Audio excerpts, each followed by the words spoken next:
What's good, people? We're back with another episode of the Four Quarter Talk podcast. I'm Josh Masoki, joined as always by my co-host. Matas Baranauskas. And we're back with more finals coverage. Two games over the weekend that were very similar, but with different outcomes. We're going to go all into that throughout this episode, each game.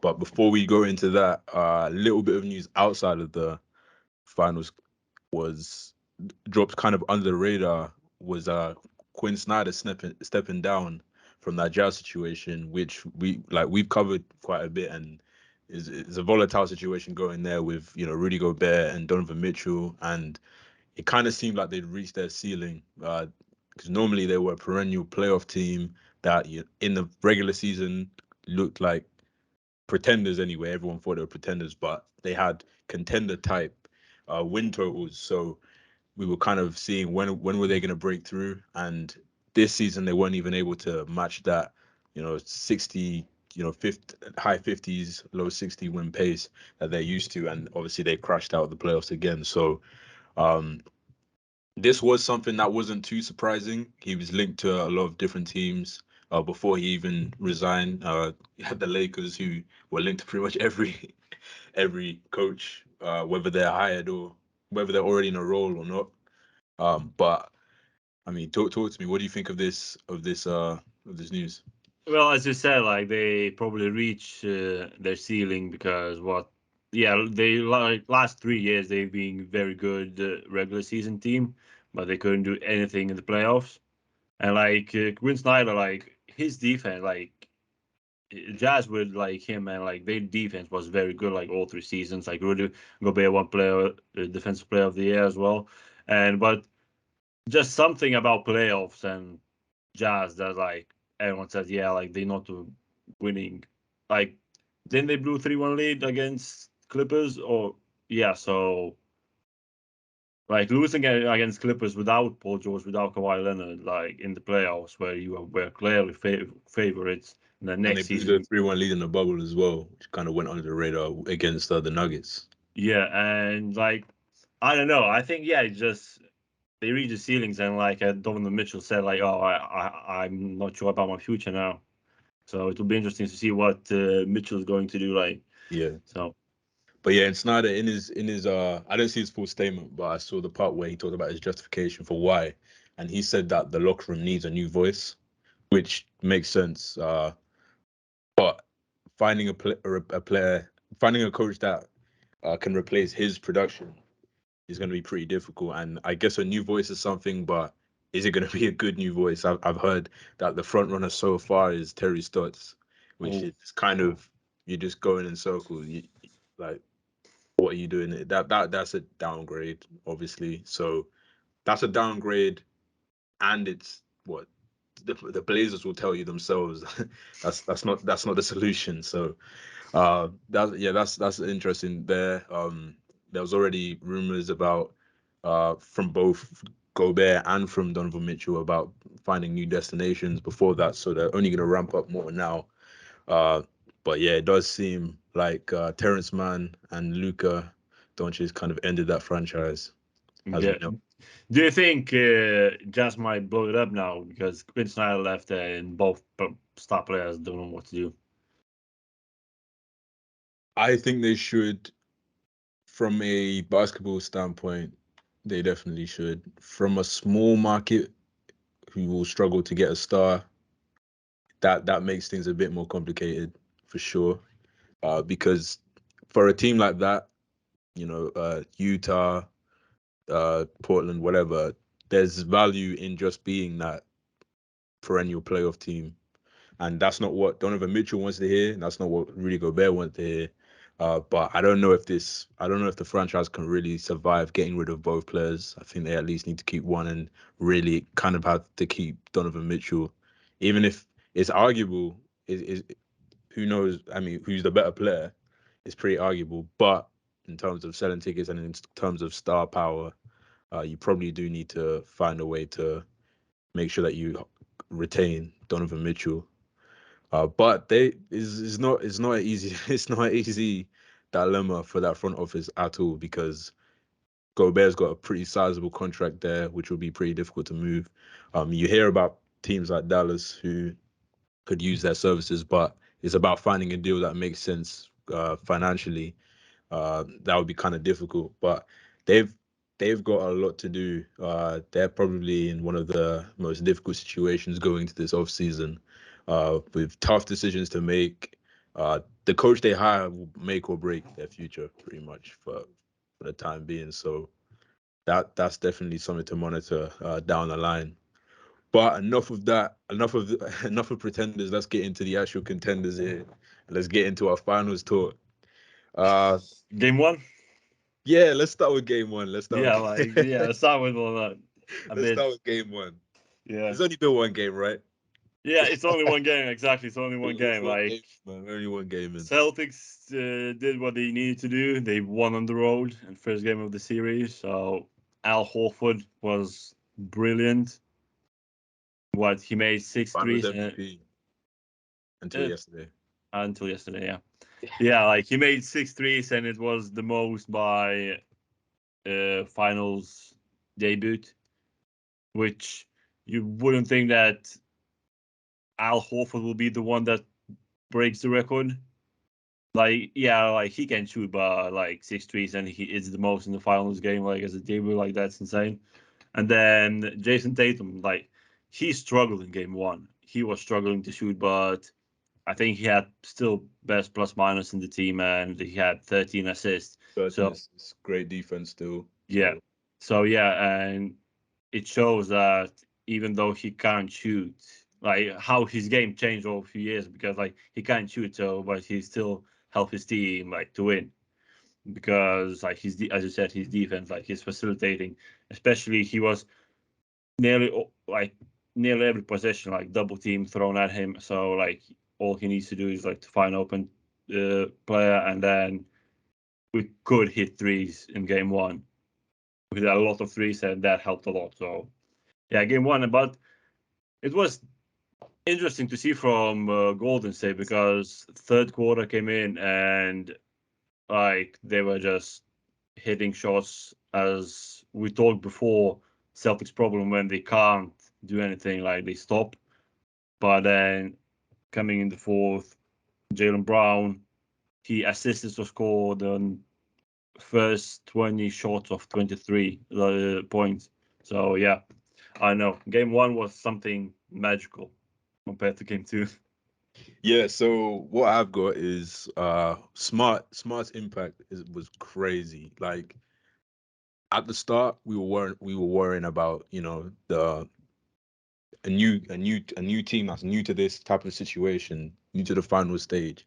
But Smart came out firing like he's been there before, and I think that helped all the players kind of get more comfortable. Obviously, Tatum wasn't as comfortable as you hoped, but as Smart started to be more aggressive and be more physical and set the tone, I think everyone else followed and felt comfortable being in that position. Uh, what else have I got? So yeah, you talked about that third quarter. That's the signature third quarter of the Warriors throughout their whole dynasty so We far. saw last night. I mean, pretty much the difference between game one and game two is that you survived it game one, and Yeah, you went into the fourth quarter only down what, like, 12.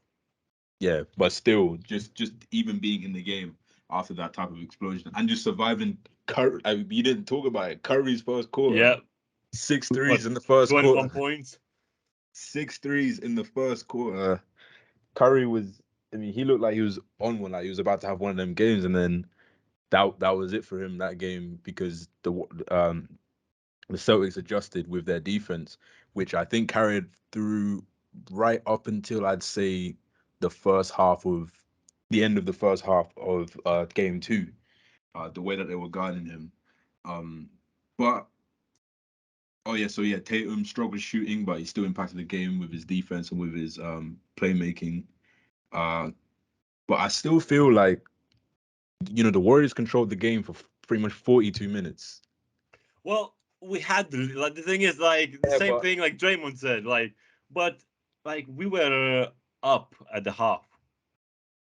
yeah, but it was one of them games where it I was like, think it was. It was. I think it was. first quarter Warriors literally like 50-50. Was Warriors Celtics, If you Warriors look at Celtics. the quarter scoring for like the whole series so far, you've literally, I mean, if we don't count the fourth quarter yesterday, which is like an The Aaron, garbage time, like it it was like doesn't count. It was Garbage time. Neesmith versus Neesmith versus Kaminga, like masterclass or whatever. But Yeah, outside of that, they've won I think 6 out of 7 quarters. And obviously, yeah, there are lead changes within that. And yeah, thank God, as we hoped for, this has been the best series so far in terms of like it being kind of wire to wire throughout the game. yeah, Obviously, it got out of hand at the end yesterday, but for the most part, it's been pretty back and forth. So we can't complain in that department. But um, yeah, it's it's interesting because everyone was making like, oh yeah, no one missed a shot in that fourth, and it kind of got out of hand. But I guess that's happened for both teams. yeah, They were saying, oh yeah, but they're not gonna those role players are not gonna hit those shots again, which I guess did kind of happen. But at the same time, it's only a matter of it was only a matter of time until Jason Tatum started to shoot well as well. And just so I don't want to go into game two yet. But what did I have yeah. anything else to say? And Derek White with Father five White, threes. Father White he's on one right now. He's on his Fred VanVleet right now. Yeah, Uh, like, and he like like in both games, his defense, so like on Curry alone, like he's just running around like chasing him one on one. yeah, Like Smart have he been just great. Yeah, he's been brilliant. his and Smart's 1v1 defense has been great. Exactly. I'll explain later why I emphasize 1v1. But yeah, their defense has been great. They've been harassing him in the half court. They've been so great defensively. Uh, but then yeah, another thing which kind of carried over to game two is Draymond Green is just like he's kind of a non-factor out there, and they're kind of exposing him because of how versatile on defense the Celtics are. They're kind of exposing his offensive ability because Mhm. he kind of needs the ball to facilitate in the same way. Or if he's just out there, they just ignore him and they've just got an extra Yeah, help. there was literally a couple when he's at 3 point line and like no one was even like feet close to Yeah. him, so And the everyone thing just is as go well, on. the thing is as well is when he has the ball, he doesn't even look at the basket. Yeah, Like it's just DHOs, like just handoffs. That's literally it. That's all he'll do, which is a problem because he passes up I mean, in in game one, it was bricks. It was bricks. I can't lie. But I think he was like 0 for 4 from three, or like yeah, he took like 12 and he shots. yeah, and he missed free throws as well in game one. Yeah, so he's definitely feeling the pressure because he said in his podcast or whatever as well, like talking and you can see, I guess he's trying to overcompensate for that by being even more of a person, being dirty plays, and that's on my notes as well. Don't worry, we're gonna go over more of that in game two. But this guy fouled out of game one, and then yeah, we'll talk more about game two because I know, yeah, I know, But I yeah, know. yeah, with game one, yeah, what else? Clay Thompson as well. Clay, yeah, Clay's not looking good right now. He's Yeah, just trying to shoot out of this slump now. because the problem is with Literally. Clay is that this is not new to him. Even before injury, he would have moments of inconsistency offensively, but because of the injury, took away his defensive ability to where it's not elite. It kind of doesn't balance out. So when he's not on offensively, he's kind of just out there. Yeah, like as people say, shooting bricks. Yeah, like he's not. It's not like he's clamping up, like Jalen Brown to make up for it or anything. No, I mean he's solid, but obviously out of his control. Achilles injury Oh and an yeah, you ACL can't blame injury in him for that. 2 Yeah, years. You know, over 1,000 days out. That is what it is. But yeah, yeah. he's just not able to make up for it on the defensive end as we're accustomed to during those the last 8 years. But let's go on to game two. Let's go on to game two. It started fun. It was fun at the start. I can Look, say that. the league said we're not the league were like we are not having a short series in the Yeah, finals. Tony Brothers. Come on. You know they wanted to get the extender in. They wanted to get Yeah. They wanted, but they realized that the Celtics are like 12-0 with him, with with him refereeing. No, so it didn't work. It didn't work. But physical, Yeah. very very physical. I, I think at some points a bit too physical when we look at some fouls from one player. We gonna talk about that because yeah, I mean he was just like the one on when he just ran into Grant Williams. I was And like, it was called on Grant Williams. hold on, Grant Williams. How? Cold on Grant Williams. He just ran into him, and then he was like in his face and stuff. Like, I get it. I do And get then it. he tried to pull down Jalen Brown's pants as well. Yeah, that he you got a weird thing with that man. Uh, they'll get me started on his history. But yeah, he's as I said, he's overcompensating. He's realizing that he's not having that much of an offensive impact right now. So he's going above and beyond with trying to get in people's heads and doing whatever he can. And I guess it got his own teammates up a bit. So I guess it works, but he's definitely walking that line. He's definitely Yeah, for walking sure. that line because he fouled out in game one, almost ejected in game two, and to be honest, he How should. he didn't get a like That how he was didn't get. that was a cool. I mean, even because they had Steve Javi How explaining, and he literally said it himself. Like that's yeah. a cool, not based on the rule book. That's based on the situation. And when Steve Javis says that, like it's like for Yeah, real. yeah, that's really interesting because we all know that in an isolated incident, if Draymond Green doesn't already have a technical foul, that's getting called a technical foul. Yeah, like, that's no makes no sense because And that's usually got to like be him. Like Draymond's not a rookie; he's a vet, so he knows he has a technical foul. So yeah, penalize him for being stupid. exactly like Like at the end of the day, he did that knowing he has a technical foul, and yeah. I'm not, who complained apart from like some annoying Warriors fans on Twitter. Like no one would complain about him being ejected in that moment. He absolutely deserved to be. Oh yeah, for sure. So Like yeah, so that's that. Yeah, that's definitely interesting. But yeah, the Celtics again had those moments where they just struggle to score, yeah, and yeah. it gets ugly. It gets really ugly. And it's not that struggling to score. It's just turnovers. They just Yeah, I so was actually they gonna say that was my other thing. So in game one, I mean, this has kind of been defined by turnovers because in game one, they won. They had 12 turnovers. The Warriors had 14. Game two, they had 18. The Warriors had 12. yeah And the Warriors gave up. No, the Celtics gave up 18 first half points of turnovers as well.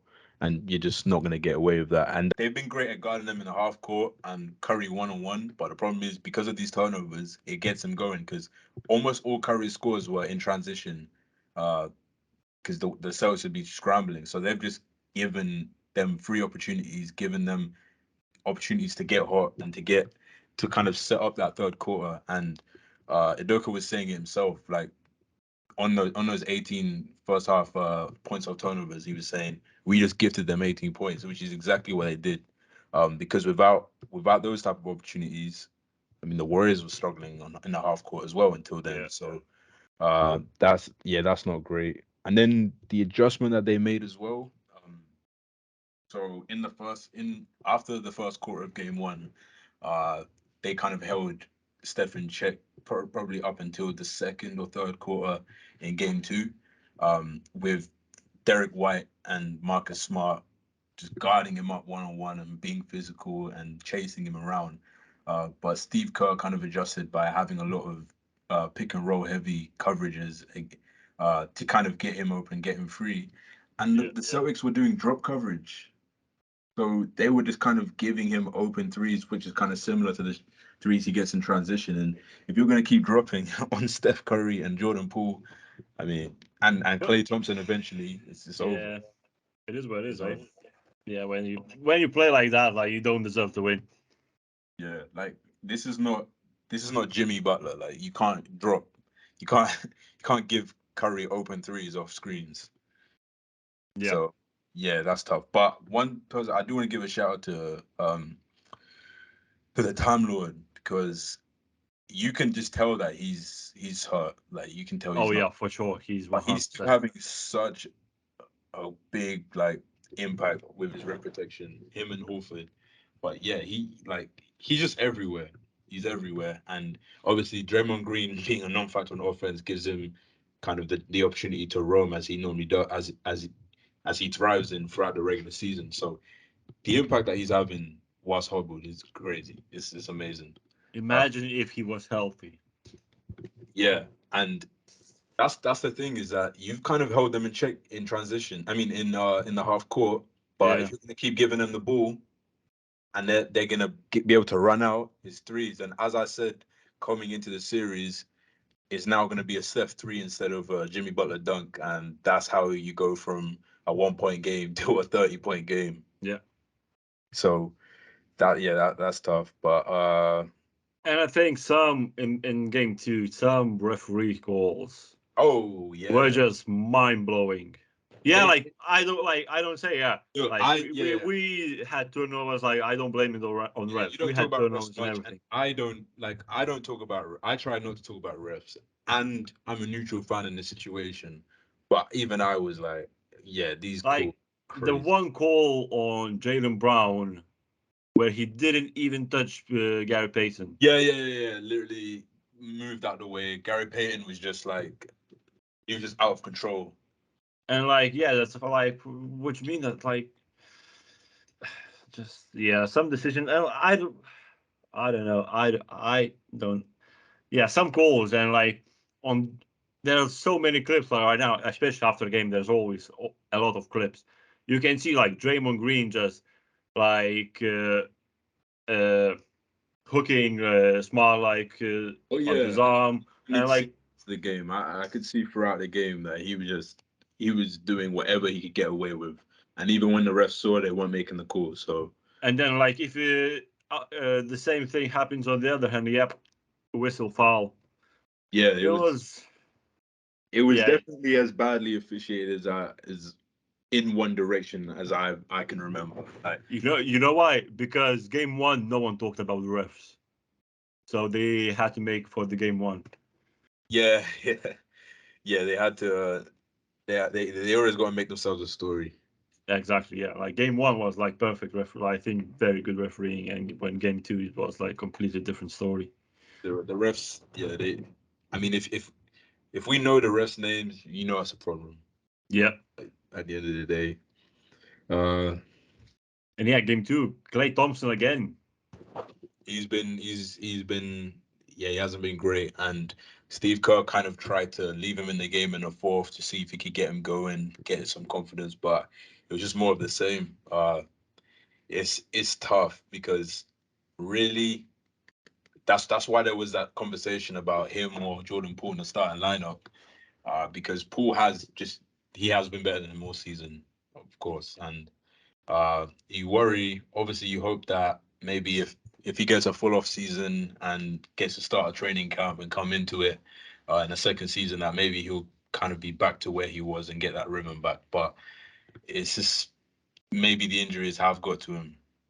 Uh, Yeah, and he's not 20 anymore, so like he's 32 right now. So But I mean, it's a lot of jump, it's a lot of rush shots, and I get it. Like he's a top five shooter of all time, so yeah, he wants to just kind of his instinct is just to rise up and just shoot, and the like in his brain, he's never missed a shot in his life. So, but it's just like it's the same thing with Jason Tatum. Is that I mean, it's kind of the opposite with Jason Tatum. Is that what was good about him in the first game was that when he realized he was struggling he wasn't like pressing and forcing it. yeah, He would play make and uh whereas Clay is kind of his mind is I need to shoot more. He said after the first game, I need to take more shots. And a lot of the shots are shots that when you're in rhythm, those heat check type shots like they start to go in. But he's starting the game with those. Like he's almost off balance in like every shot he takes. yeah. Uh which I don't want to tell like one of the best shooters of all time how to shoot. But I'm just saying you might wanna get some easy ones and then work your way up to that. when you're in when you're in a slump. But it won't last. And if it gets to Game 6, I guess we'll probably see Game 6 Clay again or something. But Well, he uh, had some very like open, completely open shots, and like he still misses. Like it's very that's what weird. it is, It's though. very weird to see like Yeah, that's Clay the miss mental open side. shots.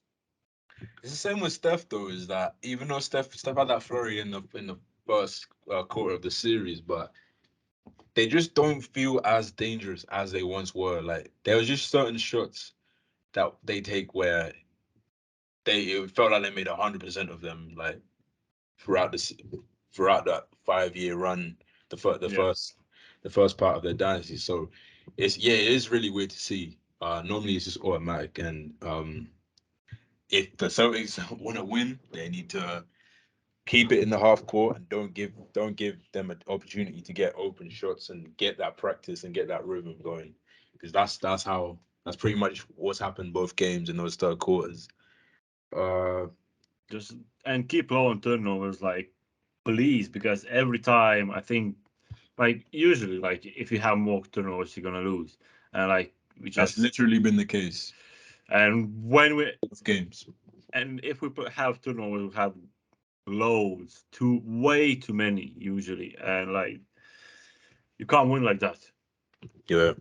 Another thing is the rebounding, which we thought with the size disadvantage the that would be one thing in their favor for the Celtics, that they dominate the boards, but it hasn't really. Kevin Looney, Kevin Yeah, Looney. Kevin Looney has been big, but yeah, it hasn't. And Draymond Green, especially in that first game, he was definitely making up on that side. But yeah, in the series so far, the Boston have only got one more rebound than the Warriors, and the Warriors have five more offensive rebounds, which that's Looney, that's Draymond Green. They're always scrapping. So What I that's noticed about rebounds, a lot of times, just like too many Celtics players jump for the ball and then basically ball slips and goes to Golden State player, yeah, and yeah, that's because happened they're way too boxing many out. times. They're boxing out rather they're jumping for the ball rather than boxing out. Yeah, Any player I see that properly like Marcus Smart, he's great at boxing out. He always uh holds his man and makes sure that there's no chance of him getting the rebound, even when he's outside when he's undersized. yeah. So Marcus Smart he's always good at securing rebounds. But for everyone else, yeah, that's definitely been tough for them. And then Steph's defense he's been on display. He's pretty good. I was He's impressed. I was watching like last night and was like, well, it's not as easy as everyone talks about. Yeah, That like obviously it's you still want to target him on defense because of the alternatives, but it's not like he's a bad defender. In fact, he makes the effort, he makes good reads, and he slides his feet, and he does what he can with his frame. Like yeah, he's far from he's a good defender. It's not even like he's not a bad defender. He's a good defender. So yeah, that's something there that. But obviously, you know how it is. Once you're labeled a good defender or a bad defender, it sticks with you for your whole career. yeah, exactly. Uh, it is what it And is. one thing I don't like, yeah, we lost game badly, but and then everyone starts talking, or especially you know how Twitter works. Yeah, that's the thing. I finished watching it this morning, so I haven't even been on Twitter, thankfully. I just like Celtics fans. Surprisingly, they're like, okay, yeah, it's 1-1. Like we're going back to Boston. Like we did what we need to do. And then like Warriors fans or like neutral fans, just like, ah, yeah, it's over. Like it's wraps. Like, Yeah. like The it's good Warriors to know. the Warriors are not in a situation they want to be in. Exactly. Like, This is not what they wanted. They did not want to go to Boston tired. yeah. And It's like not- we we did what we needed to do. That's it. Like as The simple only as. thing that would give me concern is that what Boston have lost already like four times on at home. So Yeah. their home court advantage hasn't been as strong as you hope. I mean, Like our but to road. be fair, the Warriors, their home record was perfect until game one. Yeah. So And fun fact, this loss, it was our first loss this year against Western Conference team on the road. oh wow. Like not season, of course, like year, calendar, yeah, which Oh is yeah, yeah. great, Since crazy, crazy as well. So since yeah, since Yeah, since Perk charged Yeah. them. I'm glad that I didn't even see what Perk tweeted last night. I don't want to know. Knowing him, it was just mental stuff. Probably like And yeah, Email Doga season got. is over. The season is over for them boys in green. Carry on. Oh yeah, exactly. And like Email Doga got technical foul yesterday, and after the game he said, "I just let them. I just let them how I felt throughout the game and demonstrate I purpose know or like, exactly to what get he said. purpose." I know exactly Like what he said. because he didn't like referees. No, but I get it though. That was a smart because at that point they needed something, and like he was hoping that that would charge them up a bit at least. But Yeah, yeah, he didn't help. He didn't help. it was out of hand at that point. It was out of hand at that point. Uh, Yeah, but yeah, that look, it's 1-1. You it's go fine. home. You did what you did what you had to do. You stole home court. Uh, you have to finally take care of business at home. You have to hope that uh Jason Tatum was shit. I mean, he was great in game one. I mean, game two. Well, Uh, he was good in game one as well. He wasn't that bad he was good in terms of like just, overall, but not yeah, shooting. but Yeah, not for your superstar superstar player. You want him to do all of that and the shooting yeah. because you need it because he has to match Steph. Uh, but yeah. What one thing I was saying when I was comparing him to Clay though is what is weird is that he's the opposite. So he won't force it when he's cold, but once he started to get it on a little bit, then he just started like forcing shot, like not Yeah. forcing shots, but settling. He settles way too much because he'll get the matchup he wants. He'll get Steph on him. He'll get Poole on him, and then he'll take a sidestep three instead of just attacking them and going to the basket. But he did rectify that though later in the game. So To be I'm sure fair, he. like Celtics Yeah. been struggling going to the basket. Both teams yesterday were missing some easy. I think you got. I think the game could have been uglier than it was earlier on because the Warriors were missing like every layup in that Yeah. first half. They were missing like every like open layups, open shots. Uh, that the call on Jalen Brown that was just literally a blown dunk from. Just like that Hey, call just like blows my mind. yeah, that was yeah. I'm sure. Yeah, the And the Celtics. Brown said after the game like that phantom goal like changed everything. The Celtics would have won that challenge for sure. Oh yeah, easily. And Yeah, then I'm there was sure. I'm one. sure Joker would have called it if he saw what the if he knew what the third quarter was gonna be. I'm sure Oh he yeah, would for have sure. made that. But yeah, And it's a, then there was one review on Jordan Poole where he was on the ground and Derek White tried to jump over him, and he yeah won. that call was insane. Yeah, yeah. Yeah, I don't know. Yeah, I wonder who's going to referee in the next game. Come on, bring in the extender, man. Bring in. He's your Yeah, sixth man. you can't call extender like when he's it's Yeah, our game. but he's also the Celtics. He's also yeah, you can't waste him. But he's also the Celtics 16th man as well. So Yeah, so yeah, yeah, oh man, I can't blame him. So yeah, that's fine. yeah. But it'll be interesting. Still, series not over. 1-1. Going back to Boston, like TD Garden should be popping. First finals in like 20, 10 years. Mhm. So I think that yeah.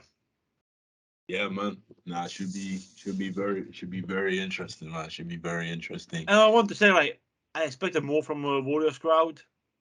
I don't know why. It's Yeah. maybe it doesn't Nah, it's not Oracle, man. look as loud. It doesn't look as It's not. loud as like It's not yeah, Oracle, bro. It's not.